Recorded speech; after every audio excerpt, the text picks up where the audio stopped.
ষষ্ঠ শ্রেণীর ইতিহাস ও সমাজবিজ্ঞান প্রশ্ন 100% তোমরা এটা নিশ্চয়তা থাকতে পারো। আগামীকাল এই প্রশ্ন থেকে তোমাদের পরীক্ষা অনুষ্ঠিত হবে এবং প্রথম প্রশ্ন কাজ 1-এর তোমরা এর সমাধান এখন পাবে এবং পরবর্তীতে তোমরা পর্যায়ক্রমে সকল সমাধান আস্তে আস্তে পাবে। তো সেই জন্য অবশ্যই সাবস্ক্রাইব করে পাশে থাকা বেল আইকনটি ক্লিক করে রাখো। তো এখানে যেটা বলছে দেখো, এখানে আমাদের চারপাশে নানা রকমের মানুষ বসবাস করে, তাদের নিশ্চয়ই পরিচয় আছে। আমাদের ক্লাসের প্রত্যেকেরই আত্মপরিচয় রয়েছে।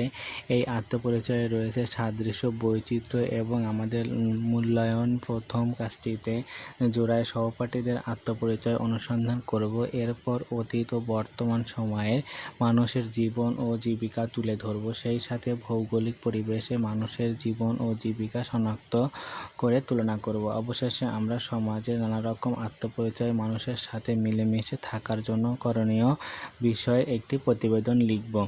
তারপর কি হচ্ছে, চলো সহপাঠীকে জানি। প্রশ্নমালা তৈরি। আমরা একজন সহপাঠীর পরিবার ও এলাকার বিষয়ে তথ্য সংগ্রহ করব। বৈজ্ঞানিক অনুসন্ধানের ধাপ অনুসরণ করে এই কাজটি করব। তথ্য সংগ্রহের জন্য নিম্ন একটা কাজ করে রাখতে হবে, তো সাবস্ক্রাইব করে রাখতে হবে।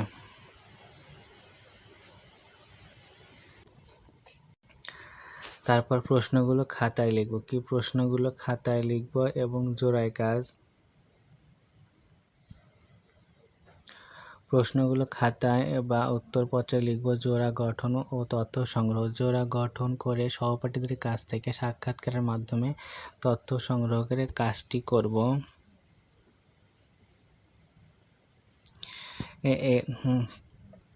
এরপর আমরা একে একে অনেক কাছ থেকে তথ্য সংগ্রহ করে প্রত্যেক সাক্ষাৎকারে 20 মিনিট সময় নেব। ফলে দুটি সাক্ষাৎকার 40 মিনিটের মধ্যে শেষ হবে। আমাদের সহপাঠীদের কাছ থেকে অনুমতি নেব এবং শেষ করার পর নিচে সঠিক মূল্যায়ন রবিস্ক্রিপ্টটি খাতায় লিখে পূরণ করব। তো এটার উত্তর তোমরা এখন পাবে। দেখো, একদম পুরো উত্তর করতে হবে কিভাবে।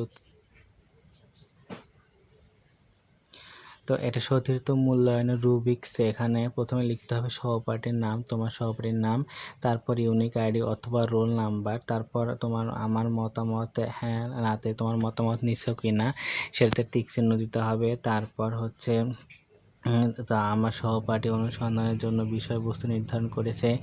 আমার সহপাঠী অনুসন্ধানের জন্য দুটির জন্য সুনির্দিষ্ট প্রশ্ন উপস্থাপন করেছে। যদি হ্যাঁ হয় তো হ্যাঁ, না হয় তো তাহলে না। তাহলে আমার সহপাঠী প্রশ্ন থেকে মূল বিষয়গুলো খুঁজে বের করেছে। আমার সহপাঠী তথ্যের উৎস নির্ধারণ করেছে। 5, আমার সহপাঠী তথ্য সংগ্রহের জন্য প্রশ্নমালা তৈরি করেছে।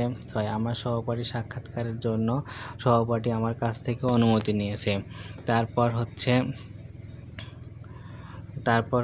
আমার সহপাঠী প্রশ্নমালার মাধ্যমে তথ্য সংগ্রহ করেছে। 8, আমার সহপাঠী